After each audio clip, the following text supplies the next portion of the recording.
Hello, everyone. This is Brother Benson Media. Today is a Thursday, and tonight we are having our live show. We are very, very, very much happy today to be hosting one of our leaders again from Lakeside of Kisumu City. And before wasting too much time, let me give her a chance to introduce herself to our viewers who will be watching and those who also will be watching after the show. Thank you very much. May you just introduce yourself to our viewers. My name is Miriam Abeid. That my friends insist that I say I'm Dr. Miriam Abeid, though just like Miriam. I'm an MC in Kisumu County Assembly, representing the marginalized community. The marginalized community include also my Muslim community, the non-local communities like the Kikuyus, the Kambas, the Kisis, all the small groups here that are not Lakesiders or Lakers. I represent them at the county assembly. That is very nice, and actually, that was my first question. You've all answered it because I wanted to know the kind of the minority you are representing in the county assembly, and you've mentioned it. So, as somebody who is representing the minority, what kind of challenges you are encountering, or the challenges that they usually bring forward to you so that you can put them before the county assembly? Number one, I think because maybe for the longest time, a lot of people do not understand, especially the subgroups, the minority groups that I just mentioned. I realized they did not understand that there is a special category nomination. Actually, it is even there in the National Assembly that sits in specifically to address their issues. So far, I would say that has been a hindrance in now I have to be the one to go to them and tell them, hey, I'm here and I'm sitting here because of you. I am your person at the county assembly. And another thing that I could say has been a very big challenge is because, sometimes if you're a nominated MCA, you could be a nominated MP. Let me just say, if you get to any assembly, by the virtue that you are nominated, I feel like sometimes there is a lot of, I don't know which is the most polite word I can use, but I dare to say discrimination, where sometimes people feel that, us, we were elected, it was, they feel like you had it easy, which is actually contrary to what they think, because because of nomination slots are super limited compared to elective slots. So from where I sit, I feel like the same way they struggle to get elected is the same way we, the nominated leaders, also struggle to convince our parties that has like millions of people who deserve nominations that I'm here, I can do a better job. So it is a struggle, even though constitutionally we are told that once you find yourself in that house, there's no such title as you got here by nomination, you got here by election, you're all MCAs or you're all MPs. But I feel that it's a concept that is yet to be acceptable, or rather accepted by some elected leaders. It would be an injustice if I say elected leaders, some elected leaders. So from where I sit, from my assembly, I find that as being a challenge. And then you couple that with the fact that I'm a woman. We already know how women get it rough in politics. You again bring in the fact that I'm also a Muslim. Whether I speak low until I turn red, the fact will always remain that I'm a Muslim. The first thing you see when you see Miriam is either hijab or a turban. Yeah. So it's like it also puts you on the minority side. Yes. So those are also the challenges that I really wish somebody could talk about. Okay. Now you've talked about you being a Muslim. Then I will come to that. But now I just want to take on the general part of you, because like right now we have one of our governors, that is Kawira Mwangaza, and if you see what is happening to Kawira Mwangaza, to me, I'm looking at it as if she did not do something wrong. But I think this is the male power, or is trying to fight this woman, because maybe the ideology and the kind of leadership that she's giving is not being accepted by maybe the county assembly or these other forces behind. What can you say about that? I think it's a very sad situation. As Miriam Abeid, as a woman who is also a professional woman outside politics, and I know how it gets for us. The more you want to climb the professional ladder, the more you get such hurdles like the one she's going through. It really saddens my heart because, for one, this is a woman who is fairly young. This is a woman who was elected in an independent ticket. You know, it is one thing to be an elected governor. Like my political ideology is aligned with the political party called ODM here in Kenya, and our party leader is Raila Odinga. I could vie for a governor today. I'm not saying I want to, I'm giving you an example. But if Baba is behind me via ODM party, where they give me the ticket and say, Miriam, we have faith in you that you can be an MP, you can be a woman rep, you can be this. It brings votes with you. But when a woman decides that she wants to vie for such a huge seat and she wants to go it alone, just between her and her supporters, it's a very, very big task. And not forgetting, it is a big tax even for men. So I feel like I don't know why she's being vilified, but because I do not live in her county, and most of the things I know about the situations are things I probably read online or watched on news, my first instincts, or rather my first perception of the entire thing was, number one, it is the societal attitudes towards women's leadership.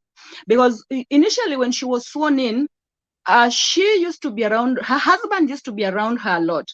I think at one point there was a photo of her and her husband holding her handbag. Those lady handbags that we love. Yes. And it became a meme where she was like super ridiculed. And the saddest part is that she was being ridiculed by men who felt like she was to demasculine a man. I hope that sounds is understandable for our viewers. Yes. Like they felt like she was belittling him. But in my head, I'm thinking, if I'm married, I'm a governor, my husband is not a politician. I would want whatever he was doing, if he was a doctor, I want to tell him, please, can you quit so you be by me? Because there's a reason why God created a man and a woman to be each other's helper. So for me, looking at her, I already believe that she's a super strong woman. Her husband holding her handbag, her husband standing next to her when she's doing her duties. I thought it was a bonus. But I realized that there is an attitude that the society has, that we, the African people, and even we, the Kenyan people, when it comes to women and politics, that we need to address. Because we have reached a level where we have seen women governors perform. We have seen women governors perform. So I feel like she shouldn't be ridiculed on the fact that she's a woman who has her husband sitting next to her. And by now that I'm talking about husbands, maybe I should tell you that another big challenge that maybe youthful women like myself we really get rough during campaigns is I would probably have my opponent, youthful like me, same age, and male.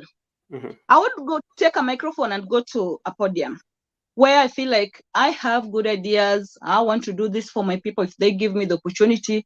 So according to societal lenses, it instantly becomes a gender war, where the voters are more likely to ask me where I'm married. Like they usually say in Chikanye. I hope our viewers understand Luo. By the way, my mother is Luo. Yes. So our voters usually starts with in Chikanye, But the Chikanye, it's not a bad thing to ask a woman where she's married. It's a good thing, because when you are genuinely interested in your would-be leader, it's okay. But many a times, it is a job, because you will be bombarded. You will be thrown a lot of in Chikanye. But your male opponent could have never been married, just there. Nobody cares. So again, it goes back to the attitude of the society when it comes to women in leadership. Give me a glass of water.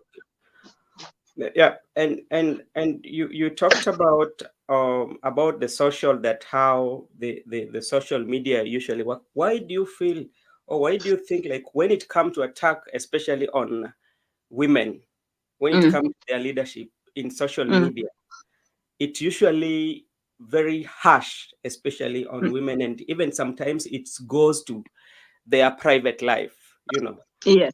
just because you're vying for that position, the kind of like attacks you get through in social media, Mm, how can a society run away from that and maybe see you as a leader based on your policies, your vision for a particular area that you are vying for, rather than looking you as a woman?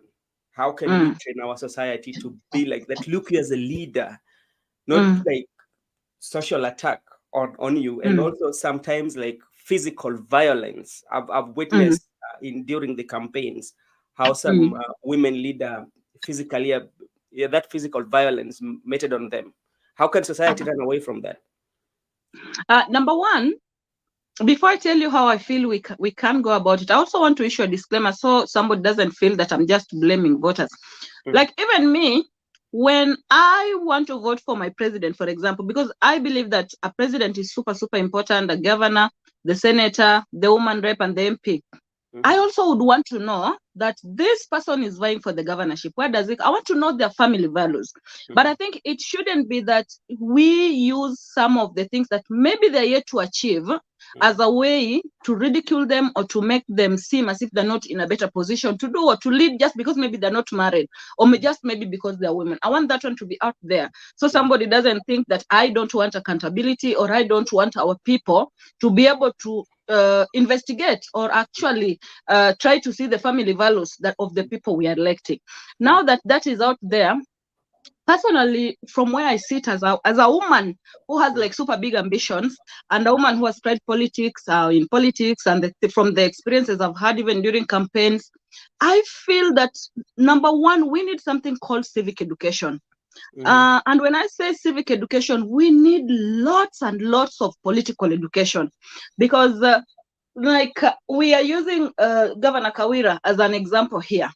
Like, I believe that if voters and her supporters and the people of her county were sensitized and they had good civic education where they know that a woman's ability to lead has nothing to really to do with her gender and the way the society views gender.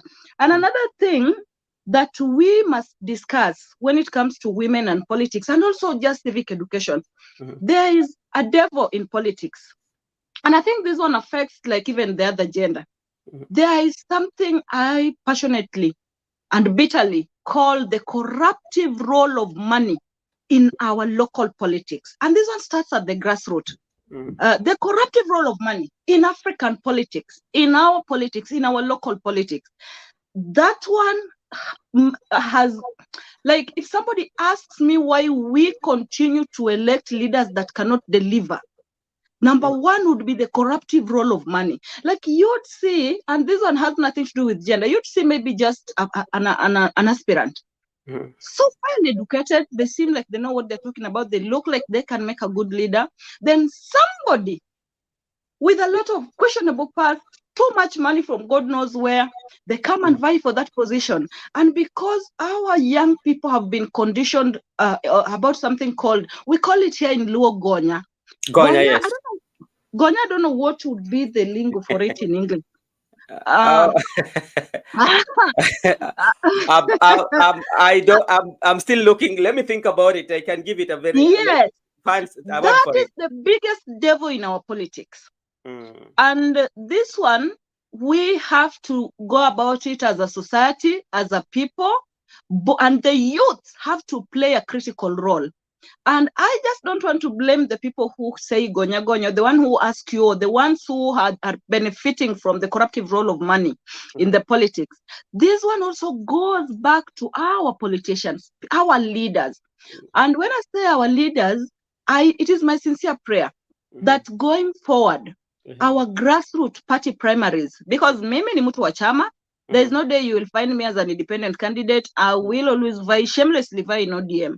mhm, So I feel that political parties that are stable, like my party ODM, Jubilee Party, NASA, I mean NAC, all these political parties, I think somebody should come up with a bill. I wouldn't know how to coin it. I'm not a lawyer, but somebody should come up with a bill that mhm, tells the involvement of money, especially at the grassroots levels, where because somebody just has lots of money, zero value, no substance, just hard cash. You put that person in office, they do a shoddy job or they do no job, kabisa kabisa. Sometimes they have super big scandals. Here we call them wash or the gold gang, Yeah. Those youthful people with big cars and big gold chains, and lots of girls and lots of youths around them, but they have zero education, no accountability for the big monies they're carrying. I feel like our political party, it should start with the party. Somebody wants to buy, they have a lot. Where has this money come from? Because those are the people that they enable, like wanaeneza. I don't know what would be the right term. When you water something. I think umesema vizuri katika lugha ya katika Kiswahili, wanaeneza, kueneza. Yes, siasa duni. Yes. So they are the ones who make our young people, who unfortunately could be gullible, think that if somebody wants to buy, they have to come with a bag of money. That money has to go around. People have to drink. People have to get lots of gonya gonya, without thinking this gonya gonya does gonya gonya equate substantial leadership? So both the political parties and the NGOs that pride themselves in doing lots of civic education, we need political education. We need political education. Let me ask you, when it comes to what you're saying about the youth, because what usually happens, there's what we call the political process. Then how do I have to involve myself in a very political process? And I just want to give you a typical example of what is happening in our political party. I want to just bring you back into the nomination, whereby in the nomination, not only in ODM, in most of Kenyan political parties, all of them, whereby you find during the nomination, where we are doing nomination, is either it turns out to be violent, or if somebody is genuinely elected during the nomination, but he or she doesn't get the party certificate, maybe is well oiled or is well connected, then where the problem comes, when it comes to political party processes, the voters themselves do not take part in the political party processes by protesting. Yeah, because if you protest and you go on the street and you say, this is the person that we did not elect, we don't want him, and you put pressure on the party, they will not give that person a political party. But here you find whereby after doing even that, they will say so and so have been given political party and the certificate, and the party will also just keep quiet, and the majority will say, okay, it's okay. And that is what is costing, like, even we don't have good leadership. Yeah, we do not.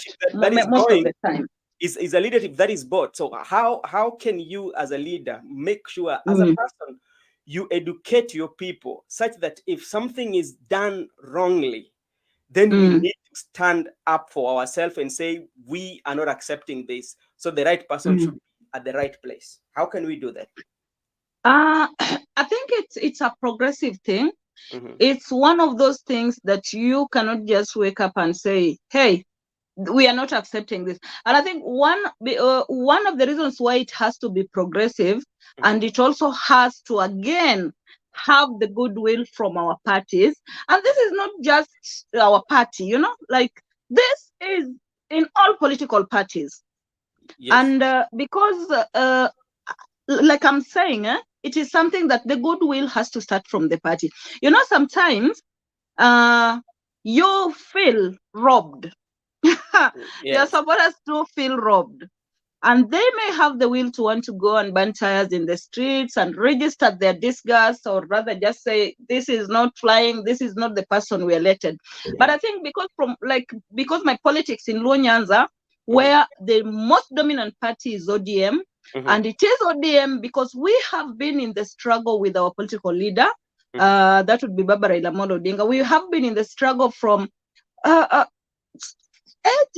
decades, Yeah. So I feel like many a times you sit back and say, we are also looking at a bigger picture up there. where we need to support our party leader. We don't want to create chaos. Like, people are terrified. Even the aspirants are terrified. But people say, I don't want to be the one that was burning the streets when our party primaries was done, and we are praying and we want to consolidate everybody so that we get them to vote for my party leader to become president. And I think for us, people of Lonyaza, and even just generally, those of us who support our party leader, I think there is that fear. But as I already said, these are things that are progressive, because as we continue to practice politics, as our party ODM becomes stronger, they say you live and you learn. So from where I sit, these are things that I believe there's goodwill from Baba, our party leader, and from also our party people who hold positions in our party. And it is my prayer that going forward, it will be progressive. Like 2022 wasn't as bad as 2017. 2017 wasn't as bad as 2013. So there may be slow progress, but at least there is progress. And we pray for more progress in 2027, inshallah. Yeah, we because that is what we want. We want to see area whereby everything is done according to the law, and that kind of like democracy, whereby if I lose the nomination, I know genuinely that I've lost, and I'm very happy about my losing, rather than losing and having kind of like, like I'm not satisfied with the result.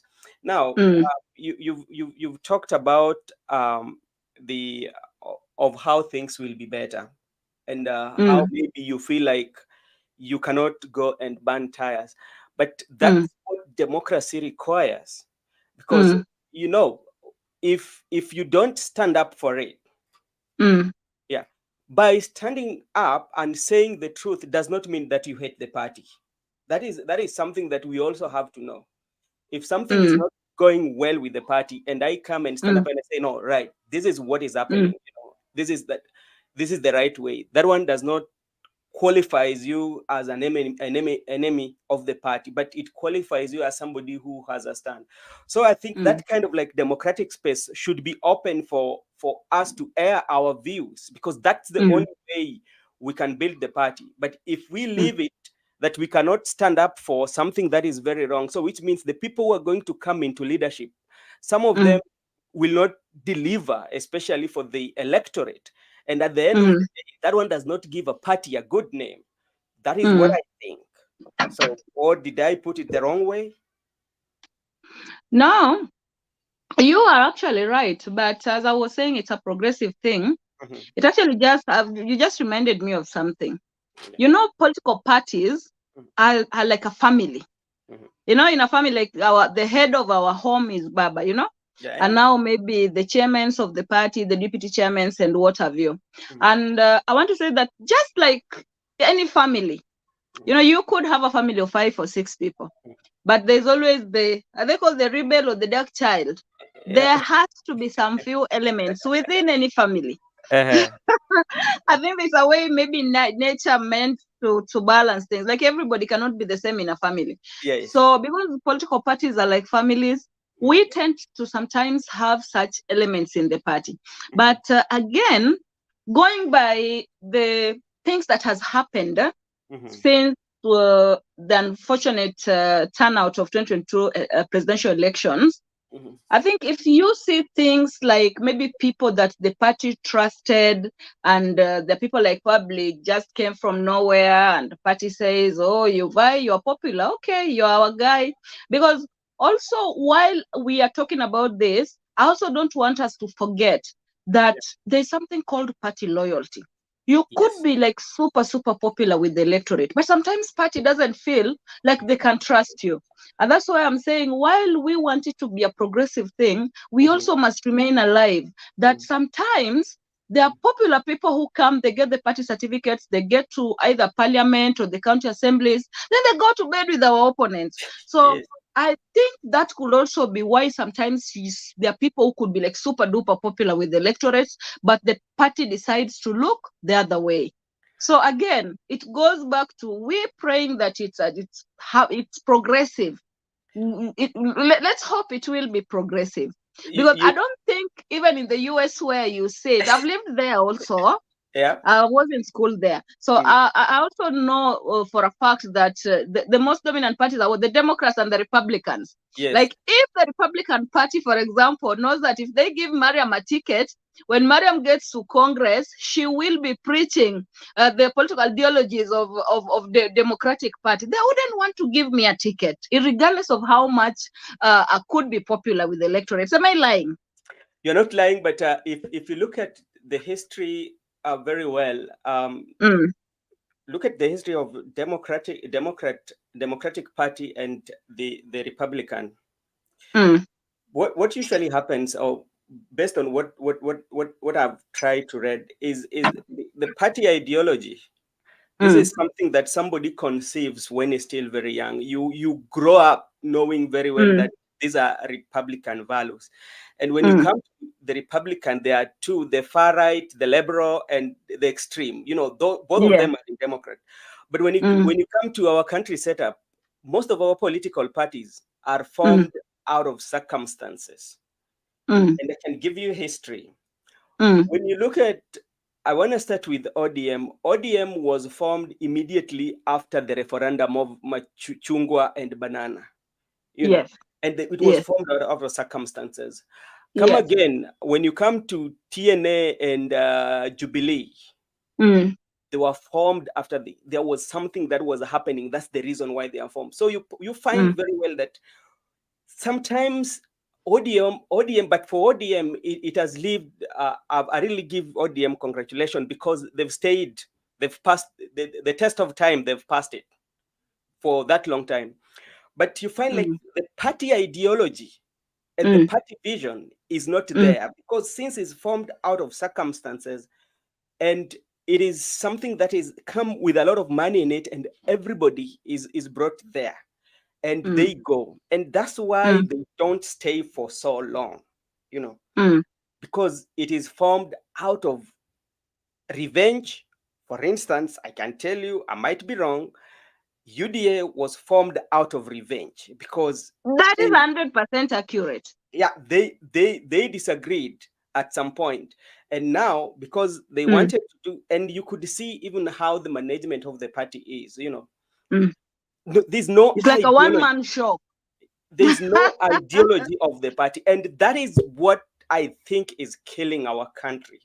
If we Mm, can have parties that have like ideology, that this is what we believed on.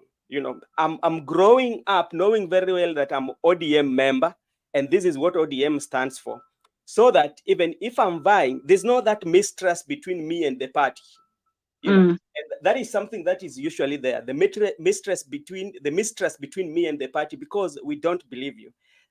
mm, Secondly, the people who always might vie for a party based on the fan base, they don't mm, they don't subscribe to the ideology of the party, you know, mm, or they mm, subscribe because Baba has a strong fan base, but provided that mm. Baba will come and campaign for me, I will sell Actually, through. the people who have sold and even burnt us are Yeah. people who have came from the people who have not really been in the party that long. Even if you look at the current situation where we have some people that are now called rebels, like some of them are people who just came the other day. I'm not bashing anybody. I don't want trouble, but Yes. these are facts. And again, I want to go back to you saying that political parties are formed sometimes as a form of revenge.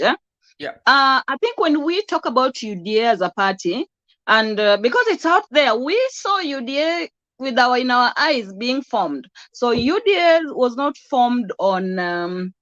It wasn't formed because it had anything the party wanted to achieve other than the presidency. Mhm. And because I'm not a member of UDA, I do not ascribe to UDA ideologies. I want to talk about ODM, which I Mhm. believe I understand, and my party has actually been Raila Odinga for a long time. Now Right. it is ODM. Mhm. I think ODM, there is a very big difference between the ODM party, even with the UDA, even with the Jubilee party, and Jubilee is one of our affiliates in Azimio coalition. Mhm. So ODM, when you say it was formed for the referendum, I think ODM is the only party in Kenya outside the old KANU that has stand the test of time. Number one. Yes, Number that's two, true. I think we cannot say that it was formed just because there was a fallout between Zeki Baki and His Excellency Baba Raila Amolo Odinga. I think ODM has brought so many goodies for Kenyans. It has strengthened our democratic spaces. ODM gave us 2010 constitution, and from where I sit, if there's anything that this country has ever achieved that is so profound and everybody should keep saluting, I think it's the 2010 constitution. Besides the independence that we got in 1963, it doesn't get better than that. And we all know that this happened because of formation of ODM. And even outside the ODM, even after that formation of ODM, some of the most performing leaders in this country also happen to come from ODM. And I'm talking in terms of governors, I'm talking senators, I'm talking MPs. They come from our side. And even if you look at the core values of political parties, even the so-called democracy, I don't think anything comes close to ODM. We may have our wrangles here and there. We do. Abeid. So when we talk about unfair party primaries, I want to lift my hand so high. And I already told you, Miriam and controversy, we come together. And I'm not afraid to say what I feel. If you don't like me for it, it's okay. I also don't like everybody. And everybody is not going to like me. But I can also tell you from where I sit that we cannot compare ODM to all these other parties, including our affiliate, our coalition affiliate parties like Jubilee, Martha Karua's NAC, His Excellency Kalonzo's Wiper, you know? Like ODM has stand the test of time, and it has built it has nurtured our democratic places. So many things, so many profound things that people have benefited from. People who do not ascribe to our political ideologies, like the current head of state. You know, I always tell people, but when I say, they say, you know, you have emotional attachment with Baba, you are a psychopath, you know. I always tell people that it saddens me sometimes that ODM and Raila Odinga as the party leader, he has achieved so much for this country. Yet he has never achieved anything that has benefited him directly. So I want to give you a classic example with Dr. Ruto. You see, when there was a fallout between Dr. Ruto and the former president Uhuru Kenyatta, you know what? Ruto, I believe he knows, because it seems like he's very cunning. He has to be smart. You have to be smart to be that cunning. So I believe him as a person, he knows. A lot of his supporters, even people who spew a lot of hate towards us, are not aware that had the Baba not championed the 2010 constitution that made Ruto the first deputy president of this country, Ruto would have not become president today. Even though from where I sit, it was not the way it was supposed to happen. But now he's sitting there, there's nothing I can do about it. He would have not become president. And when I say he would have not become president had it not been for Raila Odinga championing for 2010 constitution, it means that without 2010 constitution, Ruto would have been a vice president, like the first vice president, Mzee Jaramogi Oginga Odinga, like Kina Nani, the former president, Mzee Kibaki. Those who the president could wake up on the bad side of the bed and say, you are fired. You're fired. And you know, you are gone. So I feel like if there's anybody that has really gave this country value in terms of democracy, in terms of progressive democracy, it is ODM, it is Raila Odinga. Sadly, as an individual, as Baba himself, he has never achieved anything for himself, but he has achieved so much. He did it for Ruto. Had Ruto been a vice president, that fallout he had with President Uhuru, Uhuru would have fired him, the way Moi used to fire vice president. And I believe it is being the first deputy president, the term deputy president is what protected him. It's what gave him the loopholes to manipulate the elections that put him there. That is from where I sit. So I feel that even when we talk about issues with political wrangles and political parties, also we look at the bigger picture. And I think ODM has scored big. Yes. And the same time you're talking about ODM, because you're a member of ODM, and that is something that I will ask you. This is a fact. How this is a fact. Yeah, that's a fact. Okay. How do he you would have been fired as vice president, but because ODM brought 2010 constitution that came with the deputy president that made the president and the deputy president an item, Uhuru was unable to fire him. Yes. He should give Baba some respect. But yeah, that's a fact. Even like I usually say like even everybody, or like some of our political leaders from Luo Nyanza or Luo Nation who have Mm, disagreed with Baba, mm, it's not bad to have a different view. You're mm, allowed, because this is a democratic society. You have to associate with anybody you feel like you should associate to. mm. But what sometimes I feel like, okay, he's a person. He's not an angel. He has his weaknesses as a person, but with all that he has done, maybe that some kind of insult that is being meted against him. I think sometimes we need to give him a respect. Very unfair. He's Very unfair. he has played a part. He has his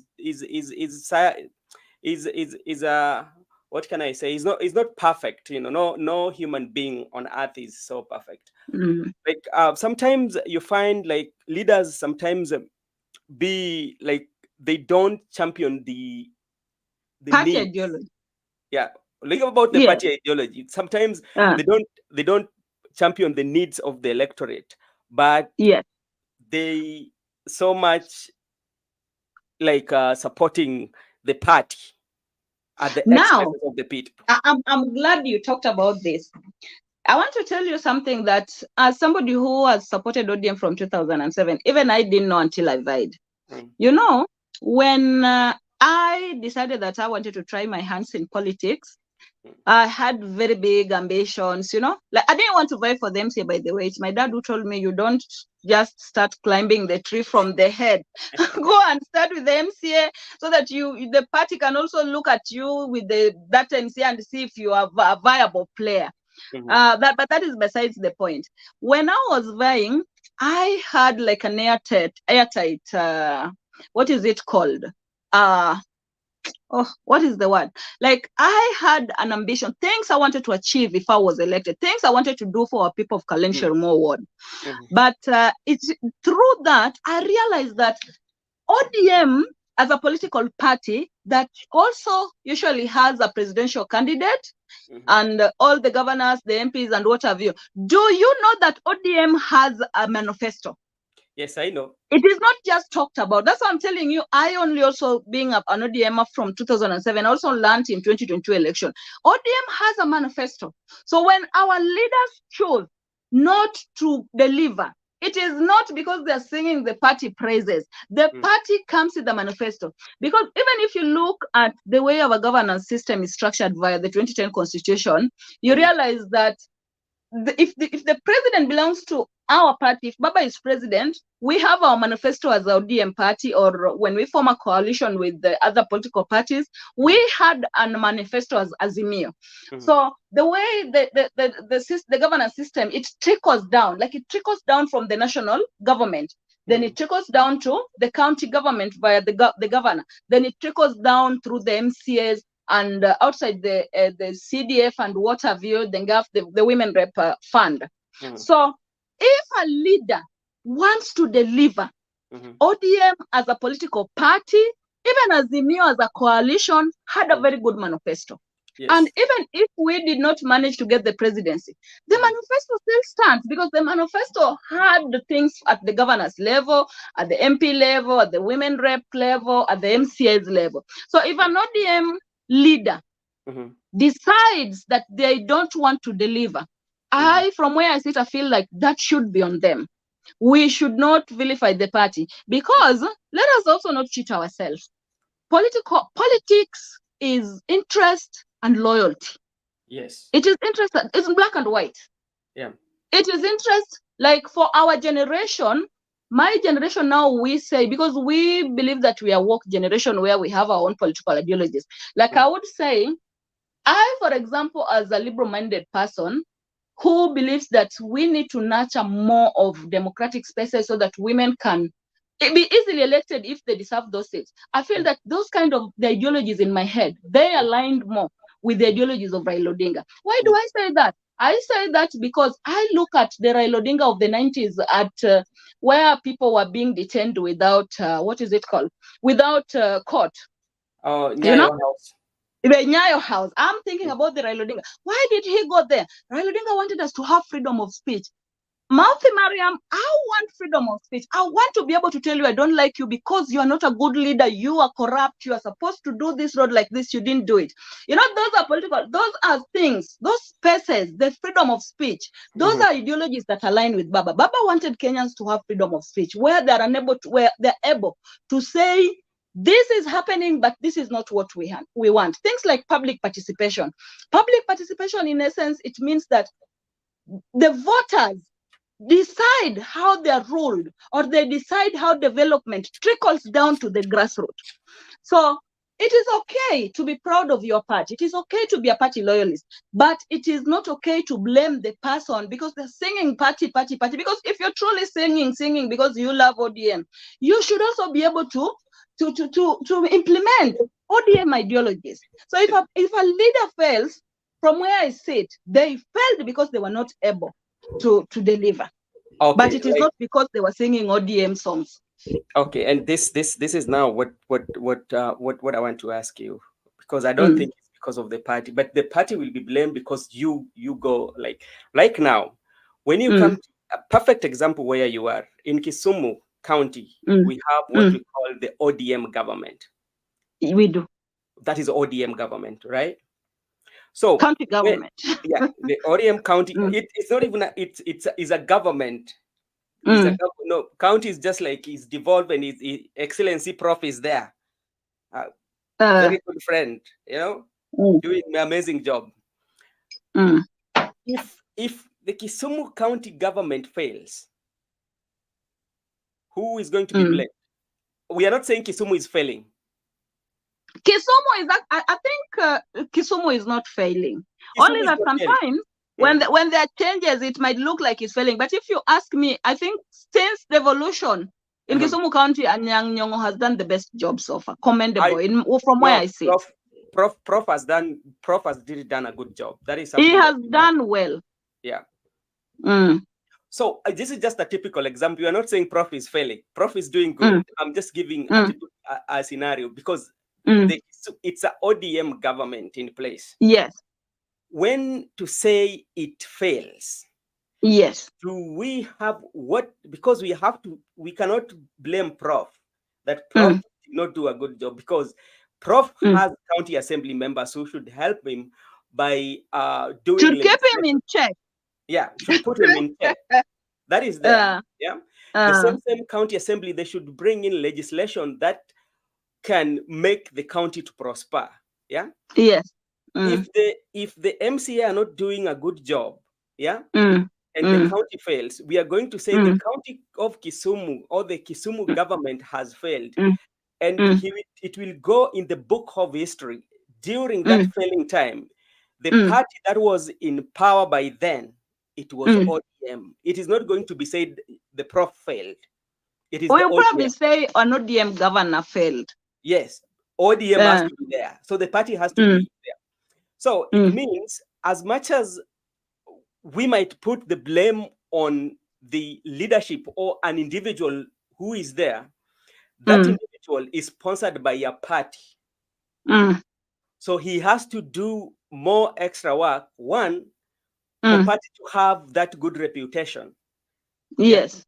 That you will even see the ranking of the governors were given, right now. If you look at the counties that are performing. Which ranking are you quoting? There are so many bogus polls right now. That was done by Infotrack. Infotrack is okay. There's another one, I don't know, it's called Afro polls. I don't know.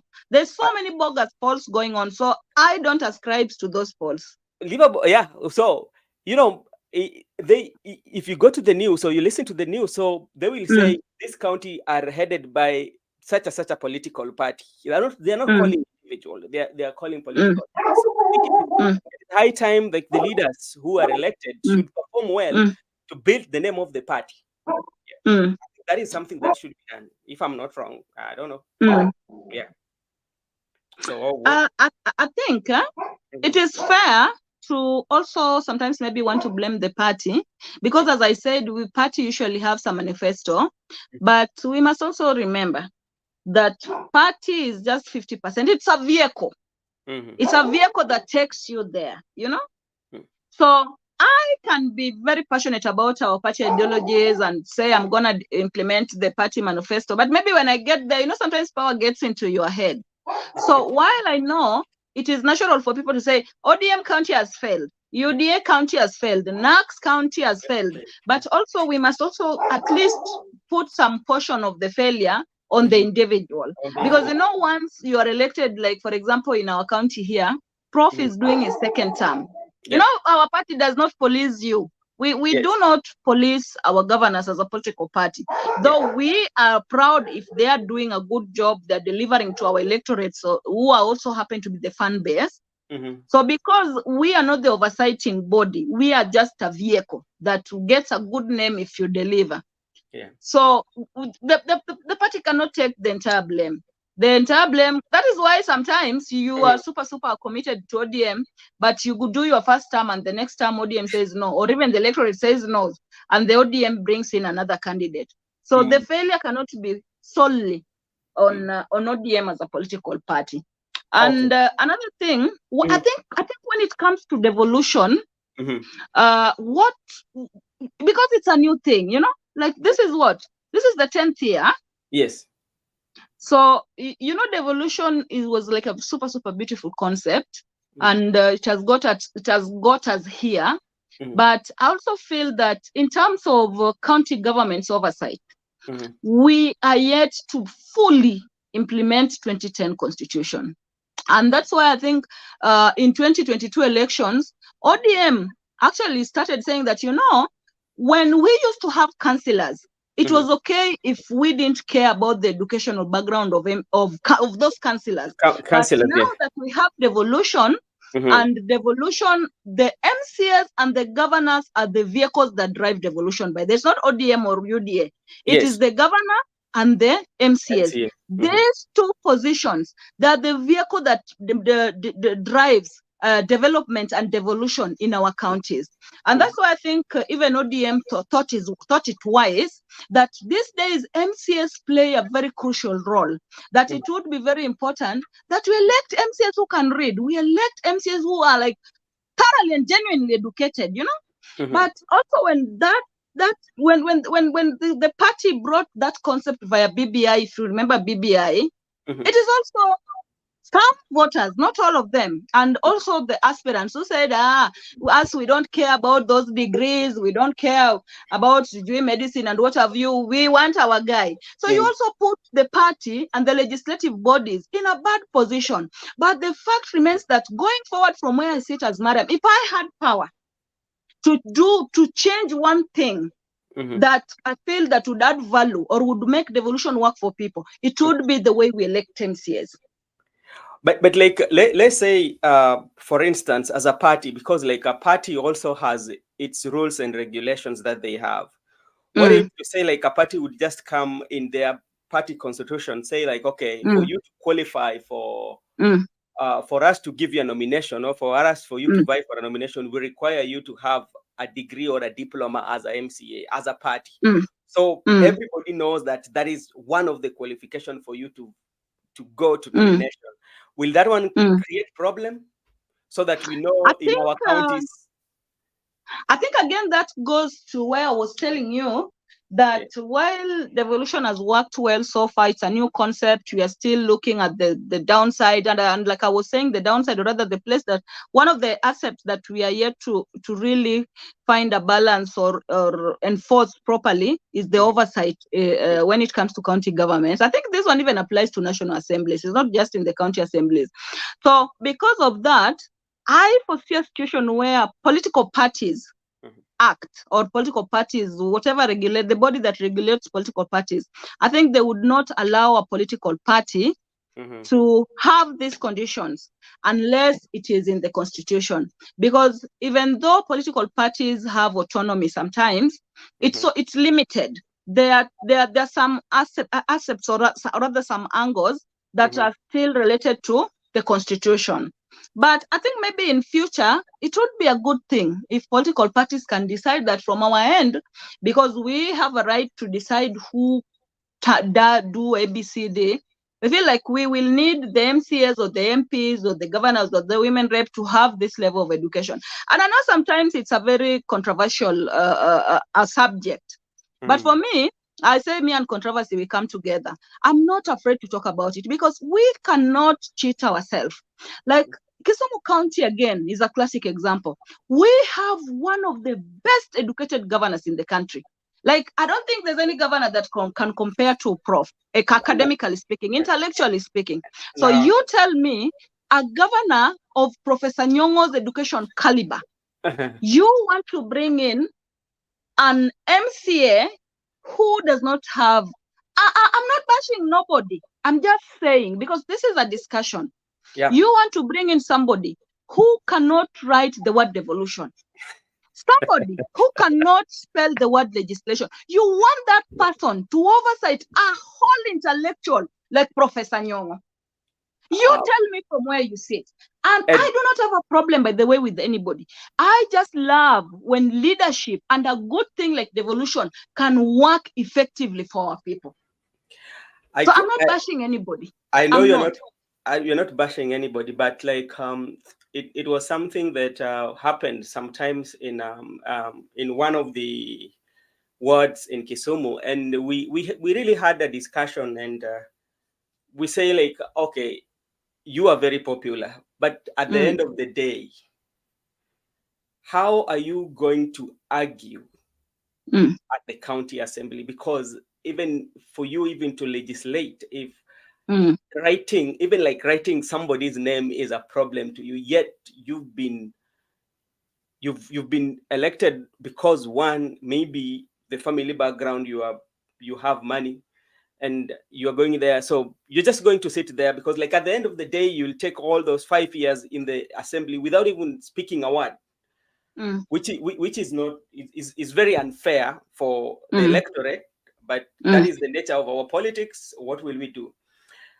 Before we wind up, there's something that I want to ask you, and I want you to be very genuine with me, because this is something that I've always asked young leaders who are coming like you, because I know in the near future you will be controlling our leadership, maybe in the lakeside. How can we mend the relationship between the police and the community of Kisumu? Is there a way we can mend that relationship such that if there is a issue that the Kisumu residents wants to demonstrate, they will demonstrate that day and go home without casualty, either from the police or either from the community? And when the police are coming to protect the property, they will come to protect the property without any one of them getting injured, because we've lost so many young men, and countless, we cannot count. So I'm asking you as a leader, is because there's a majority that you're leading coming from where you represent, and sometimes they feel that they want to go for demonstration. Is there a way we can make that, because this is it is a history, as a leader? What do you think is the best way that we can mend this relationship? I think this is something that we really need to talk about a lot. Well, and maybe we should have started with it when there's time. This is a very contentious, it's like a super, super sensitive thing. And I'm saying that because we have lost so many people, way too many people in the hands of crooked police. But again, because of time, I need you to first of all understand that police are under security. And security was not devolved. The docket of security was not devolved. So I feel that maybe in future, if we can, one, have a people-based approach when it comes to police and the people of community. It starts like, like we try to teach our police to see our people from the human lenses, so that we try to create that rapport, so that we do not see them like the way we see them. Even I, as Miriam, when I see police when I'm out demonstrating, the other day we had a peaceful procession. The first thing that comes into my mind is somebody's going to shoot me or something. A tear gas could be coming my way. I think first of all, we have to devolve the security system so that the way we have our health docket, the way we have our education docket, we can have our devolved security docket so that the police that are here can understand locals more. Because it's also about also the local. Like people of Lonyaza, we've been vilified for the longest time. We've been categorized. I remember even in 2017 elections, we were being called militia on CNN. So because of the way we have been vilified and we have been made to look like bad people, even though we are just like super, super emotional when it comes to issues democracy. So we have to do a lot of sit downs with the security forces where we can have human approach. It can start with the chiefs, the OCPDs.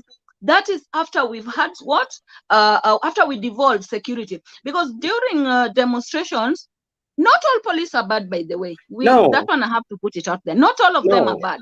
Yeah. But the ones that usually come when we are having when we are exercising our rights, Article 37 in the Constitution, most of the time, you find that the order comes from the big office or the office where, because security is not devolved.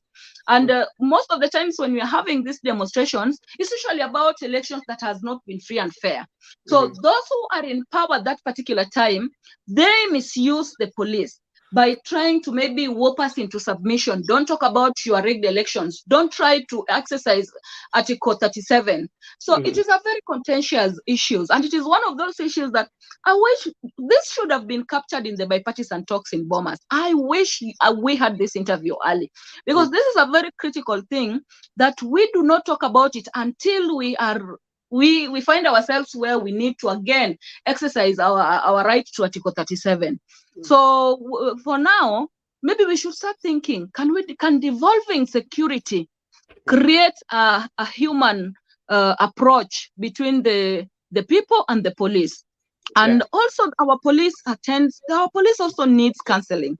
They also need education so that they understand that when there is demonstrations, you are not supposed to throw tear gas. Yours is to make sure that these demonstrations are orderly and nobody from the demonstrations gets to interfere with people who don't want to demonstrate or even goes into somebody's shop and break in. But our police, the moment maybe we say we want to have demonstrations, especially when elections have been not free and fair, they come ready. They don't come to keep peace.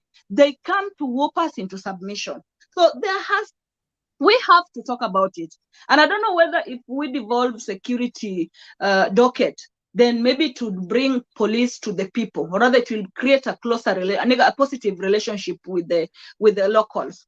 Maybe we should localize police force. Let me put it like that. Yeah, and I think maybe we should localize it. Yeah, I think it's something that I always say there are good people, especially good policemen, men and women in uniform, who lots are of them doing a good job that we know and sacrificing their life to be there. But I think this awareness should be between the locals and the police, and say like we repair this relationship, because the same way you say the police will always come with that mentality like, it is war. The same time, because they come to like literally beat up into submission. The same way they are coming they like come that. To beat us.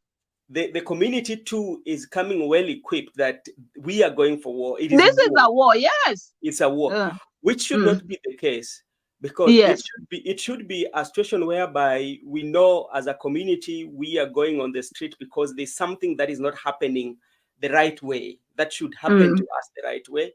The police also should know they are protesting for something that is very valid, and we should give them protection. And we, the community who are protesting, we should also be very careful to look at the wrong ones who are going to infiltrate our protest. Yeah, so that to do things that are unlawful, and make sure that we report them to the police. If we make that we repair that relationship between the community and the police, the community can report to the police and say, oh, so and so will be coming for this one, and just be on the watch out. Is such a you give, and it will be very easy. But if it is left like that, it will happen after 5 years. It comes again. We talk about it. We forget after 5 years. So I think as a leader, you in the leadership, you should find a way of trying to mend that relationship and find what are the ways we can use to make sure that But I just remembered, yeah, one of the ways that I also think we should do, there's something called IPOA. yeah, It should be an oversight body for police. yeah, And again, I was wrong. I just remembered that there was a lobby group that I think took the issue of IPOA and the conduct of the police to bipartisan talks. yeah. And I think there were also the police, the IPOA is a body I think that is tasked to oversight police. And one of the things I think they talked about was that while they oversight, they do not have enough power to prosecute. So it's like they tell you this police did this, they were not supposed to do this. Okay, I agree with you, but now what next? What But next? another thing that I've remembered is, last week on Tuesday, Yeah, we had a peaceful procession, me and my Muslim community, in favor of, or rather in solidarity with our Muslims in Palestine. yes. And when I first talked to our leaders, that I felt that we needed to do something to just show solidarity, because that is what Quran teaches, by the way. So I know this is outside politics. Yeah, One of the things that I was told is that you have to go see DCI so that DCI can agree, even though it's a peaceful protest where we just want to carry placards saying ceasefire in Gaza, you have to get a permit. So when I went to the police to ask for that permit, one of the things that police told me, like the way they handled my case and even the way they handled this peaceful procession was quite different with the way they usually handles the demonstrations that usually happen after elections have been maybe unfair to us, So we were given the permit. They asked at what is the itinerary, or I hope I pronounced that right. yes. What was the route? Yeah. So after we told them we intend to go from A, B, C, D and finish here, they gave us a few police to also walk along us with that Land Cruiser. And the funny thing, the crowd, the entire Muslim community in Kisumu County, where we constitute around 30% of registered voters, was like everybody was in the streets with placards. Not even a tear gas was thrown. And some of these people were youthful people, 18, 21, the troubled age. Nobody even grabbed anybody's phone. Yet we were just chanting ceasefire, free Palestine. You know how it goes. So that also told me one thing. The police also brought the attitude of peace. Yeah. You see where I'm going with this? Yeah. The police that were with us in this peaceful procession, they knew we are a religious outfit and we don't intend to create any chaos. But because they knew this thing had zero political undertones, they came in peace. So I think, and because they came in peace, they did not throw tear gas, they did not antagonize us. Even our youths, they just marched and we did our thing. Nothing was stolen, not even a tear gas was thrown.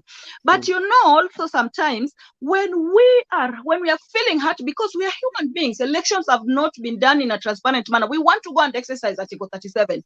The way the police come is quite different with the way they come for these other processions. So again, the attitude of the police when it comes to our people of Luo Nyanza, I think police have to do more than our people. I don't think our people are violent. We may have a few elements, like I already said, in a family of 8, you will find some 2 crooked people. It's normal. But the police also have to bring that attitude of peace. Do not come and start shoving tear gas in our face and look like you want to shoot somebody.